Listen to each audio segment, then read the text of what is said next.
everyone. Welcome back to Citywide Bytes. I'm your host, Max Bowen. In her new book, Maya Blue, A Memoir of Survival, Brenda Coffee takes us through a rather interesting life, both the good and the bad, reminding us that if you keep your voice and your wits, you can survive almost anything. Okay, Brenda. So, reading about this book, Maya Blue. This book is your memoir. It's all about you, and from the sounds of it, you've had a very interesting life, for lack of a better word. But where does the story of the memoir begin?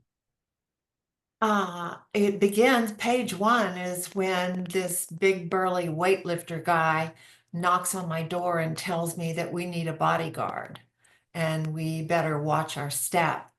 At the time, my husband and I had started a public company to make the first smokeless cigarette, which actually I coined the terms vape and vaping.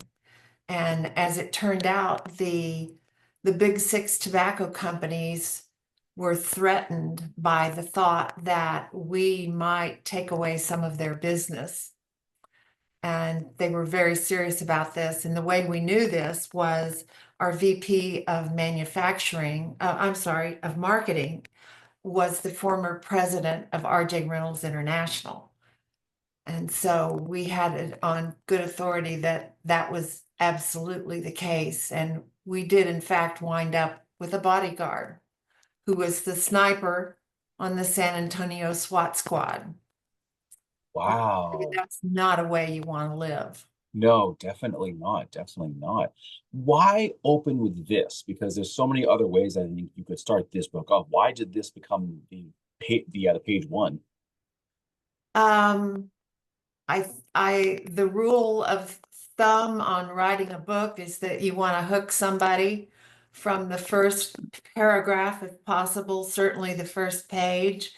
And so I think a lot of memoirs are boring because they start with, I was born on a sleepy Thursday, that rainy afternoon, and they take you through their childhood, and it's just kind of a big yawn because you're not sure where they're going.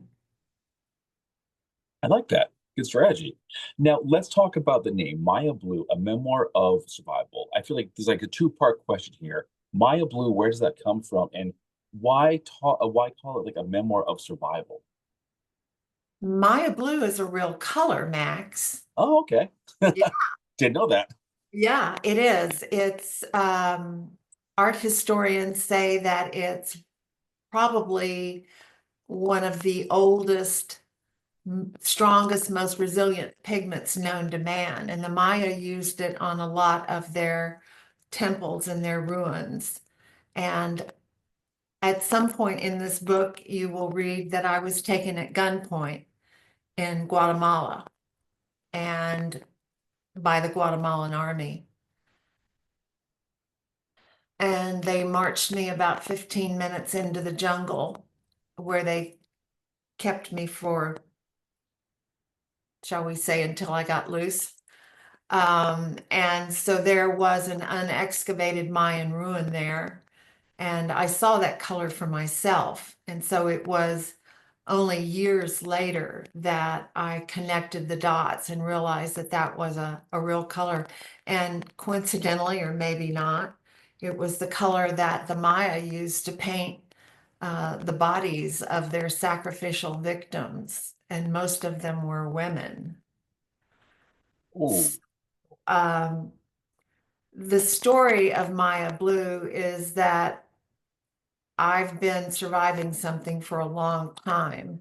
And so this strength and resilience, I'm using Maya Blue as a metaphor for my strength and resilience, but it's not just for mine, but for yours and everybody else's, because all of us are surviving something, or if we're not now, we will be, mhm. unfortunately.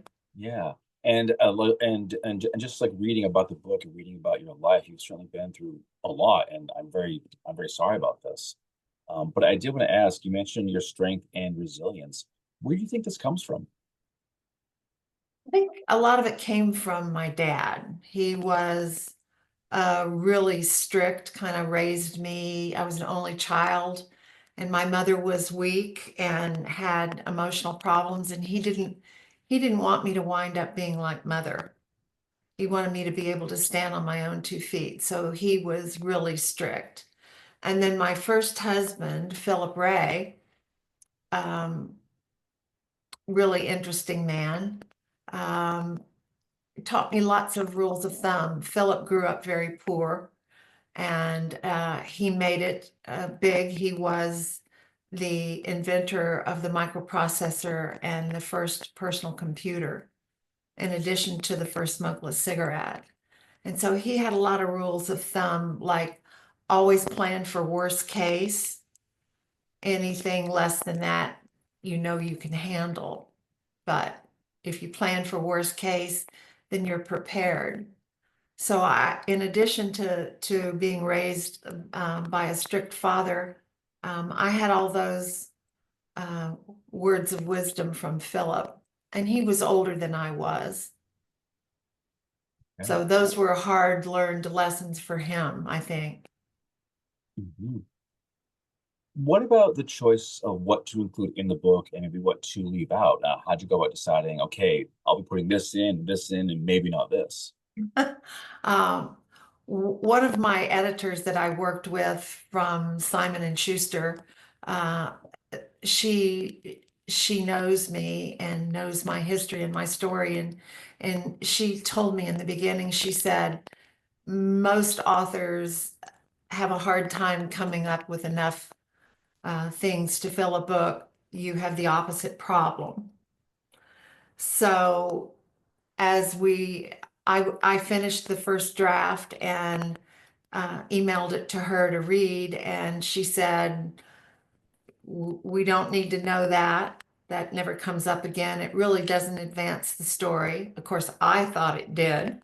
And I just listened to her because she's been a memoir editor for 40 years. And so I wound up deleting the first 6 chapters. Uh-huh. Wow, that's a lot to lose there. And then I was going to leave it that I've caught a bus and I'm on my way to the airport in Guatemala City. I got away from these um,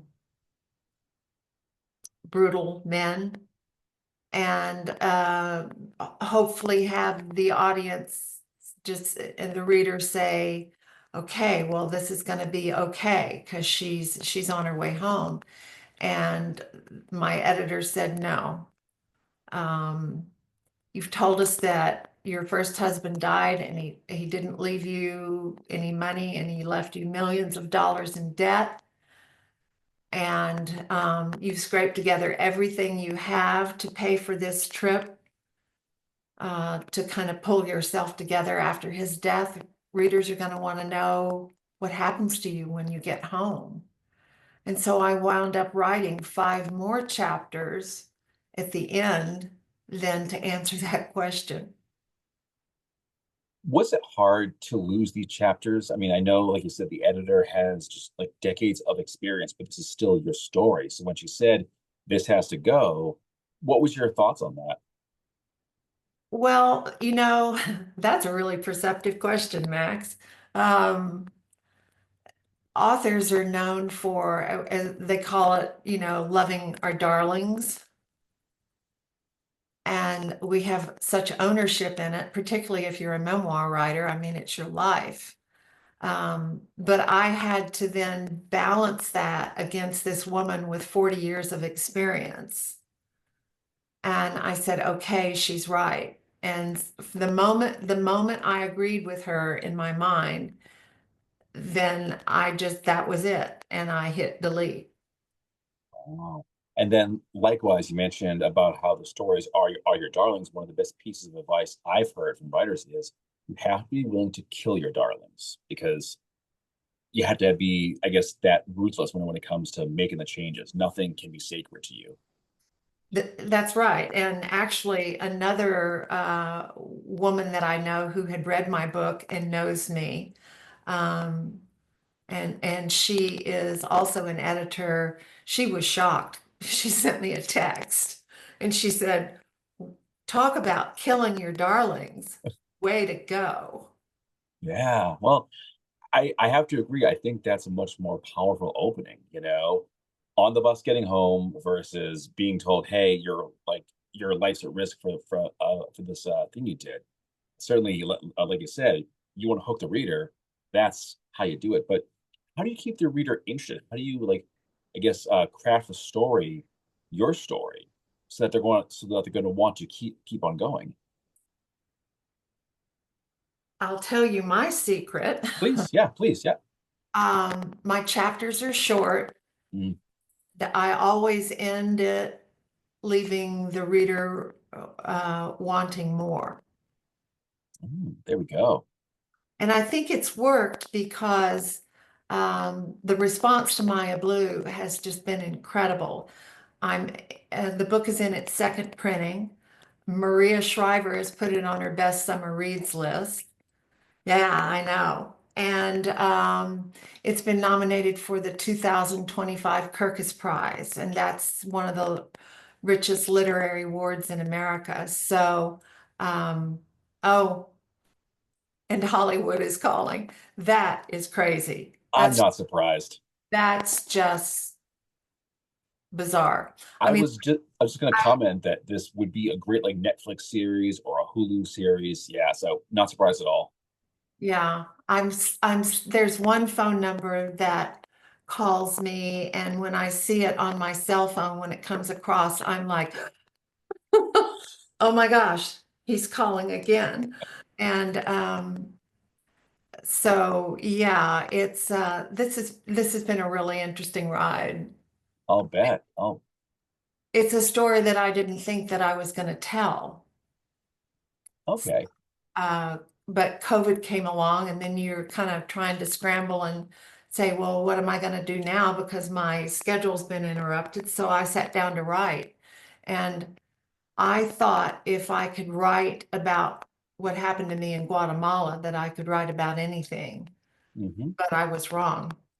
That just came pouring out of me.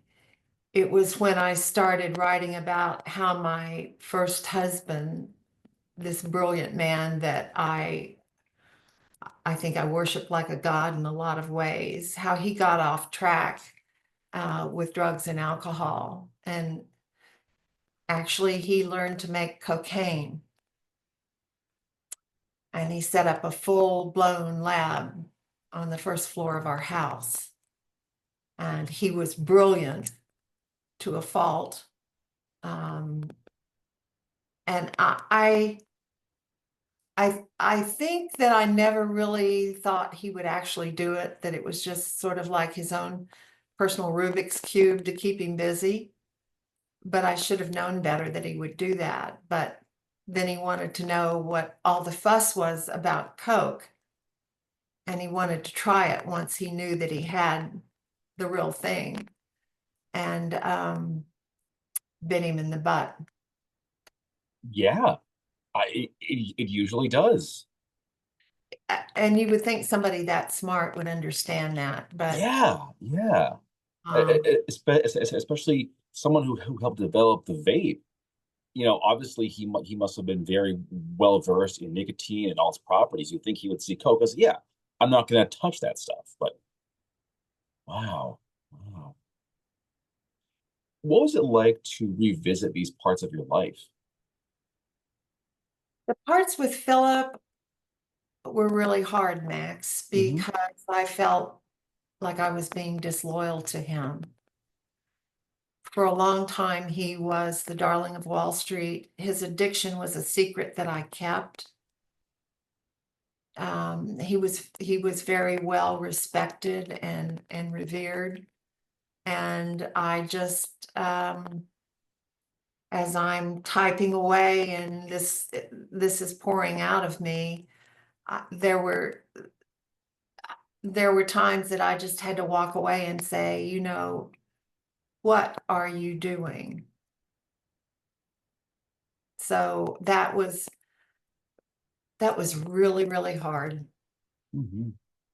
What about the choice to sit back down and keep typing? What led to that? Um, Speaking of typing, I'm a type A.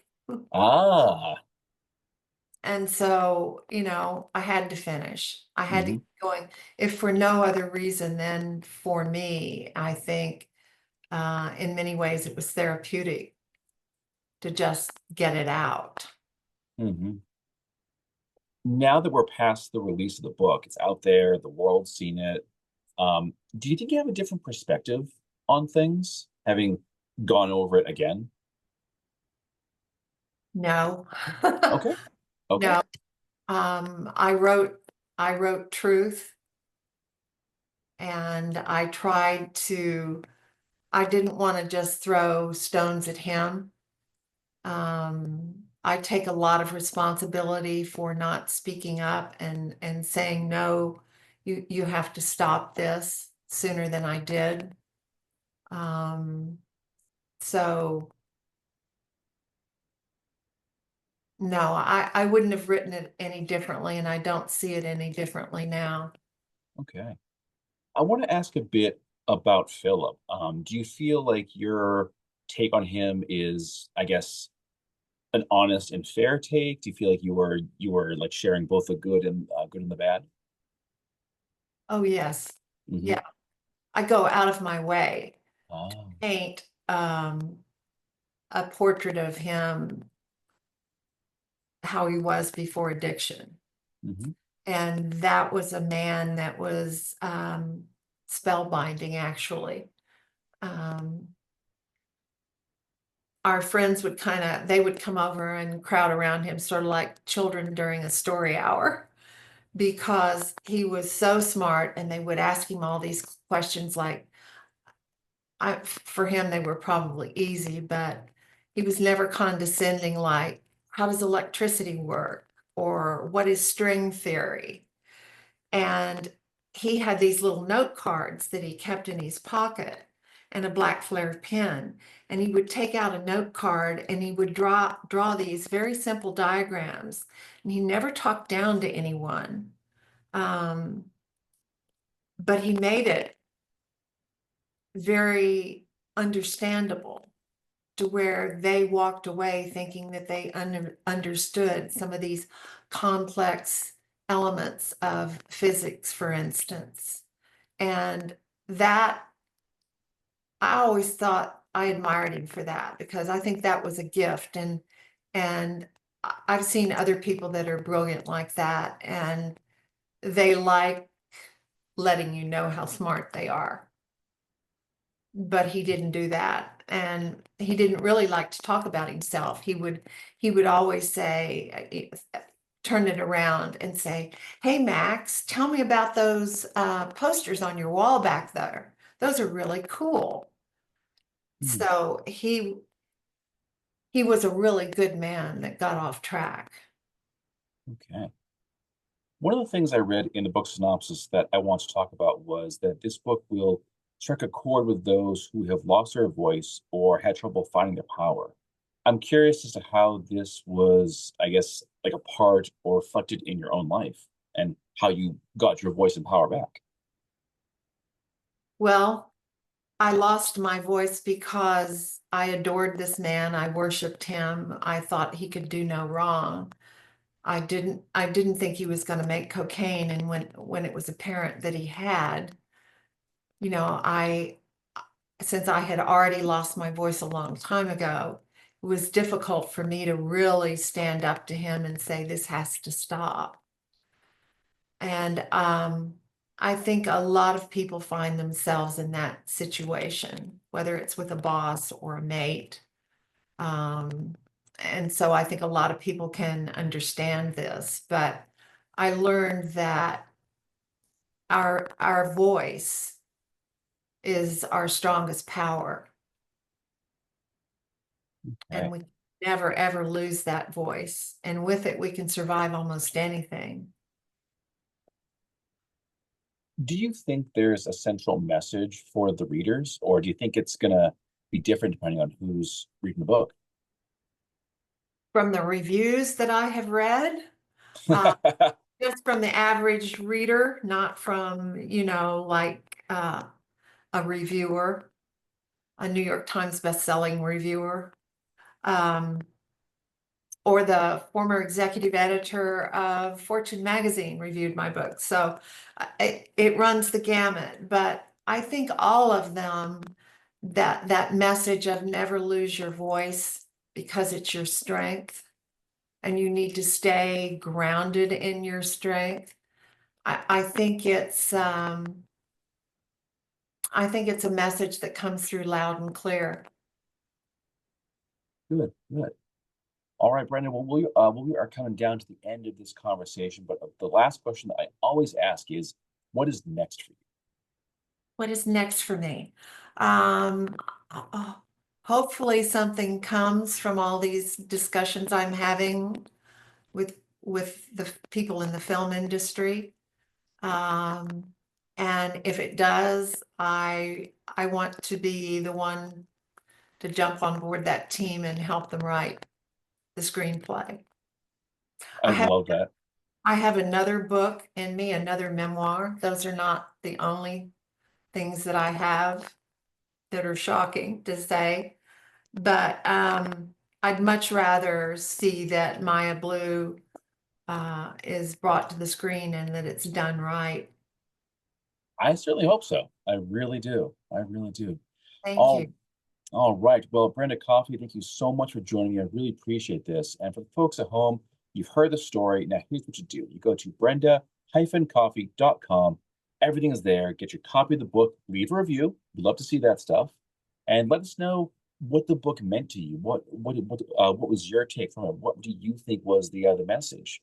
And Brenda, thanks again for talking to me. I really appreciate this. I appreciate you. Thank you, Max. You're very welcome. And to the folks at home for checking the show out, thank you as always. This is Citywide Bytes. I'm your host, Max Bowen, and I'll see you all next time.